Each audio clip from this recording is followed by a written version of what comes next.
वो रिएक्शन कितनी तेजी से और बबल्स बहुत तेजी से बन रहे हैं। ठीक है, तो अब हाइड्रोजन गैस बन रही है और यहाँ ऊपर रखी हुई टेस्ट ट्यूब में ऊपर कलेक्ट हो रही है। यहाँ पर हम एक स्टूडेंट की हेल्प से जो है हाइड्रोजन टेस्ट करने जा रहे हैं। जल्दी करो भाई, टेस्ट ट्यूब पकड़ने मिल रही है।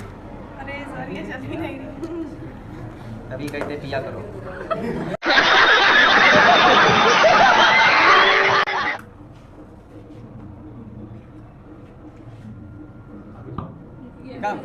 Pop sound. शाबाश बेटा।